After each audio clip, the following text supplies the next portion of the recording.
Kamu pasti ada hubungannya dengan penyerang-penyerang berjubah itu kan? Siapa mereka itu? Aku tidak akan menjawab.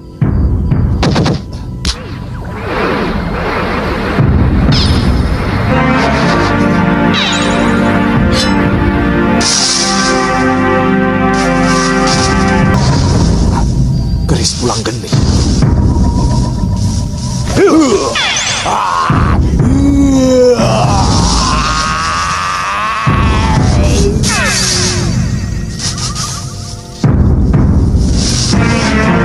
Saya cabut dan saya kembalikan pangkat kepatihan ini kepada Nanda Prabu. Maaf, hampir saja Paman sesat. Ini semua sihir, Paman. Kuharap Paman tidak pernah berpikir untuk bekerja sama dengan penyihir. Kuharap Paman tidak pernah berpikir untuk bekerja sama dengan penyihir.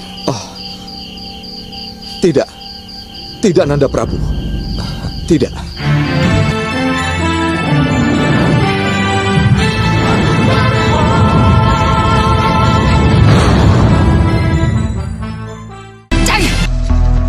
Sudah bilang berkali-kali, jangan sentuh istri Angling Dharma maupun perempuan-perempuan yang ada di keraton itu.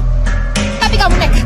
Di awal kisah ini, kita menuju di Bukit Meranggas, tempat di mana sang Ratu Sihir Gendrawani melaksanakan praktik ilmu sesatnya di sana. Terlihat di saat itu Gendrawani tampak murka, meluapkan kemarahannya kepada para siluman yang merupakan anak buahnya.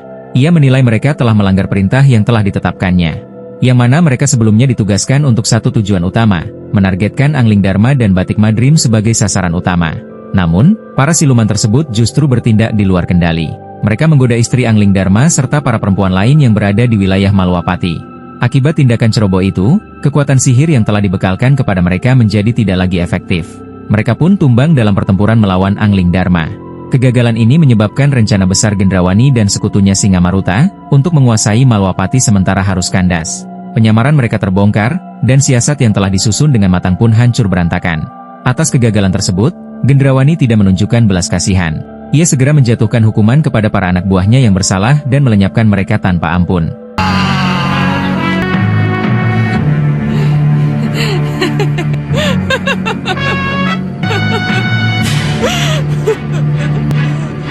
Tangis kekalahan Ratu Gendrawani akhirnya menggema hingga membangunkan sosok boponya dari jasadnya yang terbaring. Melihat putrinya larut dalam kekecewaan mendalam, sang bopo Soca Cendawa segera menawarkan bantuan. Ia mengajukan suatu kekuatan sihir yang lebih tinggi, yang diyakininya mampu menjadi kunci untuk membalaskan kegagalan dan memulihkan semangat Gendrawani. Tanpa keraguan, Gendrawani menerima tawaran tersebut, menaruh harapan besar pada kekuatan baru yang dijanjikan. Dengan memusatkan seluruh kekuatan sihirnya, Soca Cendawa memulai ritual penciptaan. Ia menciptakan sebuah patung sebagai wadah bagi entitas iblis yang akan dihidupkan. Sebuah karya luar biasa yang dibentuk dari kepingan emas murni, berkilauan dan memancarkan aura magis yang memukau. Soca Cendawa kemudian membentuk patung tersebut dalam wujud seekor burung elang, simbol kekuatan dan pengintaian. Dengan tangannya sendiri, ia menyelesaikan setiap detail dengan presisi tinggi. Pada puncak ritual, darah segar milik Gendrawani dipersembahkan sebagai pengikat roh dan wadah, membuka gerbang dimensi untuk memanggil makhluk gaib. Melalui sihir kegelapan yang dahsyat, iblis sakti pun dipanggil dan dimasukkan ke dalam tubuh elang emas tersebut, menjadikannya makhluk hidup yang patuh pada perintah. Elang iblis ciptaan itu disiapkan sebagai pengawal setia sekaligus alat pemantau, yang akan dikirim untuk memata-matai pergerakan kerajaan Malwapati dan menyusun serangan yang lebih terencana nantinya. Kenapa kau panggil aku, sahabatku? Lihat, telah kusiapkan sebuah wadah untukmu. Masuklah, agar kamu tidak gentayangan kemana-mana. Bergabunglah denganku. Iya. Dengan sihirku, kamu akan bisa hidup sebagai burung, bisa menjelma menjadi manusia, dan bisa menyelusup ke seluruh ruang. Sementara itu di Malwapati, pasca insiden konflik kudeta dan penyerbuan oleh Angling Dharma palsu yang berhasil menyusup di Malwapati, Prabu Angling Dharma menggelar pasowanan agung untuk menindaklanjuti permasalahan tersebut. Dalam pertemuan itu, dibahas secara mendalam mengenai kemudahan musuh dalam menyusup dan menduduki singgasana kerajaan. Prabu Angling Dharma merasa heran dan bertanya-tanya bagaimana musuh dapat mengetahui kondisi Malwapati yang sedang dalam keadaan kosong dan kacau sehingga mereka dapat masuk dengan mudahnya tanpa perlawanan. Situasi ini menimbulkan keresahan bahwa ada kebocoran informasi dari dalam kerajaan. Pini Sepuh Rikmaseta kemudian memberikan pandangannya bahwa kemungkinan besar terdapat mata-mata musuh yang bersembunyi di dalam Malwapati, yang secara diam-diam mengabdi kepada pihak lawan. Prabu Angling Dharma pun melontarkan pertanyaan tajam mengenai siapa sebenarnya musuh di balik pengkhianatan tersebut. orang yang dengan tanpa rasa malu menjadi pengkhianat bagi negerinya sendiri. Apa yang sebenarnya diinginkan orang busuk semacam itu? Seberapa besarkah imbalannya yang ia terima? Menanggapi pertanyaan itu, Rikmaseta memberikan jawaban yang penuh sindiran halus, mengarah pada perilaku Singamaruta yang dianggap sangat aneh akhir-akhir ini. Kalau yang ia terima kedudukan lebih tinggi daripada yang ia tempati sekarang, apa salahnya, Gusti? Manusia yang bermoral seperti itu, yang dipikirkan cuma kepentingan diri sendiri. Bicara silahkan bicara Kakang Rikmaseta, tetapi tidak perlu melirik ke saya. Apa saya orang bermoral yang Kakang maksud itu? Loh, saya kan tidak berkata begitu. Tetapi dengan mudahnya Kakang Singamaruta menerima jabatan pati, padahal pati Batik Mandri masih ada. Apakah itu tidak menimbulkan curiga, Kakang? Sosok Prabu Anglingdarma yang menyebabkan saya menerima jabatan ini. Saya tidak tahu kalau yang duduk di singgasana saat itu Prabu Anglingdarma palsu. Walah, Kakang itu tidak tahu atau pura-pura tidak tahu. Apa maksudnya ini? Loh, saya kan cuma bertanya. Kakang tidak tahu atau pura-pura tidak tahu? Itu berarti Kakang Rikmaseta menghina saya, mempermalukan saya di depan pasawanan ini. Saya tidak terima. Singamaruta pun terus berupaya membela dirinya di hadapan Prabu Anglingdarma. Dengan kelicikan wataknya, ia mampu menyembunyikan kebenaran di balik tuduhan yang disampaikan oleh Pinisepu Rikmaseta, meskipun tuduhan tersebut sejatinya benar adanya. Sikapnya yang berbelit-belit dan mengelak dari tuduhan justru menimbulkan kecurigaan di kalangan para punggawa yang hadir dalam pasawanan. Dugaan yang dilontarkan oleh Rikmaseta perlahan mulai mendapatkan perhatian dan menjadi bahan pertanyaan di benak mereka. Suliwa yang mengamati hal itu pun sebenarnya juga merasakan kejanggalan dalam sikap dan gelagat aneh Singamaruta. Namun demikian, dengan penuh kebijaksanaan Prabu Anglingdarma memilih untuk meredam potensi perseteruan yang dapat memicu perpecahan di lingkungan istana. Sang Prabu tidak serta-merta menyalahkan ataupun membenarkan pihak manapun. Ia bersikap adil, menahan diri dari mengeluarkan tuduhan sebelum memperoleh bukti yang sah dan nyata di hadapannya. Saya tidak mau perdebatan ini menjadi berlarut-larut. Yang penting, tunjukkan kepada saya bahwa Paman masih benar-benar sesepuh Malwapati. Hanya itu yang saya minta.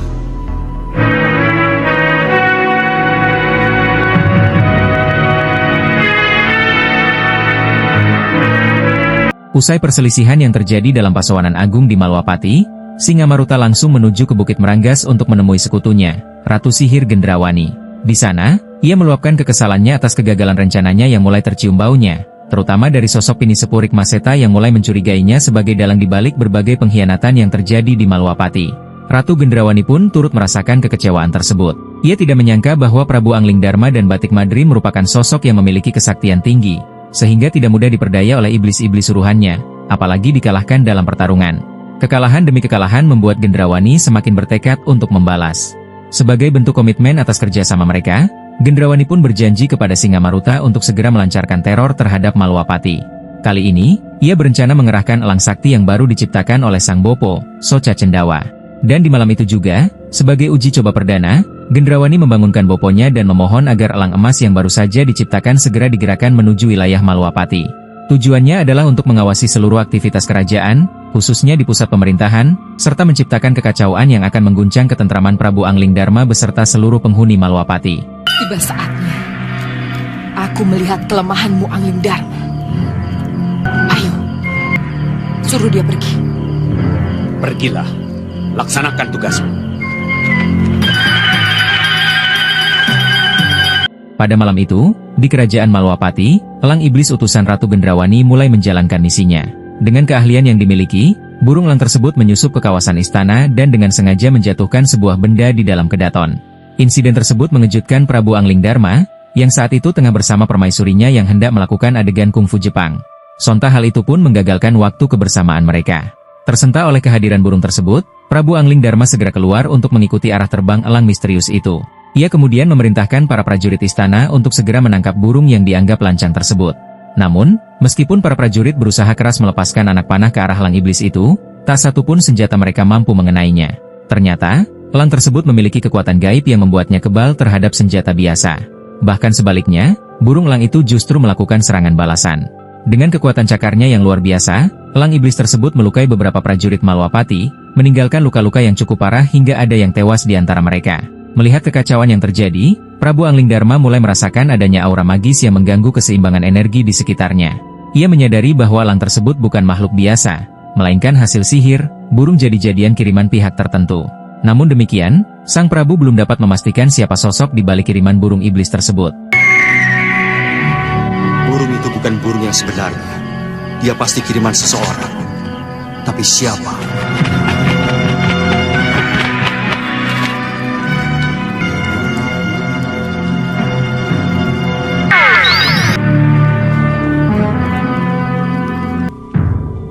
Bagaimana, Liwang? Seluruh lukanya wajar, Gusti. Luka ini karena cakaran burung. Mana mungkin seekor elang berani memasuki kamar raja, kemudian menyerang pengawalnya? Aneh. Seperti sihir. Gusti, saya mohon izin untuk pergi besok pagi. Saya ingin menyelidiki semua ini, Gusti. Singkat cerita, di keesokan harinya pagi-pagi sekali, Suliwa langsung berangkat untuk menyelidiki peristiwa sihir misterius yang terjadi. Ia menyadari bahwa untuk menghadapi kekuatan sihir sekuat itu, diperlukan seseorang yang memiliki tingkat ilmu yang setara. Oleh karena itu, Suliwa memutuskan untuk mengunjungi teman lamanya bernama Nyi Jantur, seorang tukang sihir yang tersohor akan kesaktiannya. Dahulu, Nyi Jantur dikenal memiliki banyak murid dan telah melahirkan para penyihir hebat di tanah Jawa. Kendati demikian, kemampuan luar biasa yang dimilikinya tidak pernah ia gunakan untuk kejahatan. Dan setelah menempuh perjalanan yang cukup panjang, Suliwa akhirnya tiba di kediaman Nyi Jantur. Tempat itu terletak di lokasi yang sangat terpencil dan nyaris tak terjangkau oleh orang-orang pada umumnya. Meski suasananya tak banyak berubah sejak terakhir kali ia datang, Suliwa merasa kebingungan karena tak menjumpai sosok siapapun di sana.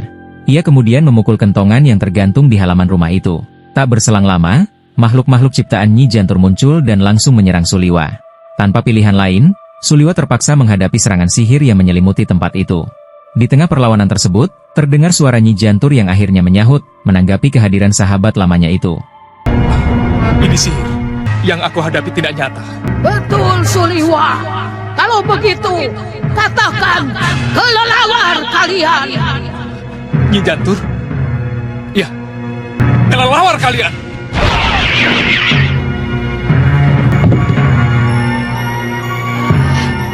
Ayo cepat, cepat kemari. Aku sangat kangen padamu. Ayo, ayo. Kenapa ini?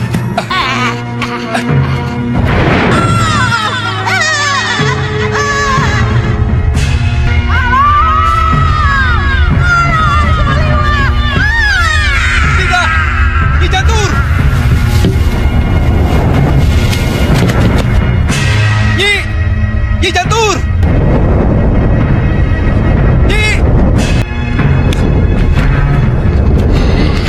Kenapa? Nyi Jantur! Ayo masuk. Tapi... Itu ilmu sihir, sesuatu yang tidak nyata. Kamu masih saja gampang terkecoh. Saya sangat lelah. Saya jalan sangat jauh. Ayolah, kalau begitu kita istirahat di dalam. Ayo, ayo. Setelah dipersilahkan masuk, Suliwa pun segera menyampaikan maksud kedatangannya. Ia datang untuk meminta bantuan Nyi Jantur agar diperbolehkan melihat daftar nama para murid yang pernah dilatih oleh sang ratu sihir tersohor itu. Tanpa banyak bertanya, Nyi Jantur langsung mengambilkan selembar gulungan kulit kambing tua yang di dalamnya tertera dengan rapi nama-nama murid yang pernah menjadi bagian dari lingkaran ilmu miliknya di masa lalu. Satu persatu kemudian nama-nama itu dibacakan oleh Suliwa, dan untuk setiap nama, Nyi Jantur memberikan penjelasan singkat, siapa mereka, bagaimana latar belakangnya, serta sejauh mana kemampuan sihir yang telah mereka kuasai. Beberapa nama terdengar asing, namun Suliwa belum menemukan sosok ciri-ciri ilmu sihir yang telah meneror Malwapati. Akan tetapi, saat matanya menyusuri baris demi baris pada kulit kambing tersebut, Suliwa mendapati satu nama yang tampak mencurigakan. Nama itu tidak hanya tertera dengan tinta berbeda, tetapi juga dicoret dengan goresan kasar seolah ingin dihapus dari ingatan. Hal itu sontak membangkitkan rasa penasaran Suliwa. Ia pun bertanya dengan nada serius, siapa sosok ini, dan mengapa namanya dicoret dari daftar. Siapa? Baca saja namanya. Soca Cendawa. Wah, itu dia. Dia murid yang paling kunci. Berani mencuri salah satu kitabku yang berisi ilmu Maliwarno Membojalmu. Berubah wujud. Iya, ganti rupa. Seperti ini. Iya, Nyi. Aku juga bisa merubah suaraku menjadi suaramu.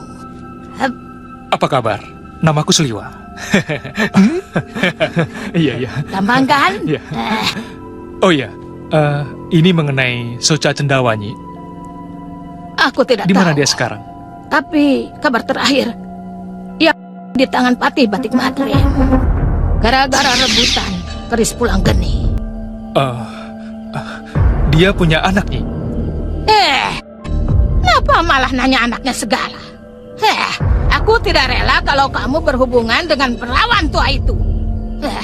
Bisa-bisa dia jatuh cinta padamu. Perempuan, putri. Namanya siapa, Nyi?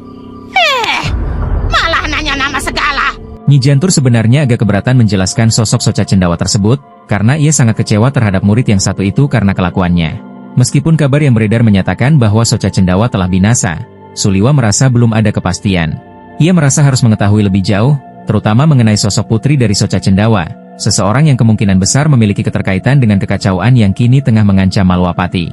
Akhirnya, karena Suliwa berkata demi Malwapati dan Prabu Angling Dharma, Nyi Jantur pun mengungkap identitas putri dari Soca Cendawa tersebut. Nyi, ini untuk Malwapati, Nyi. Demi Gusti Prabu Angling Dharma. Oh, iya. Aku mengerti.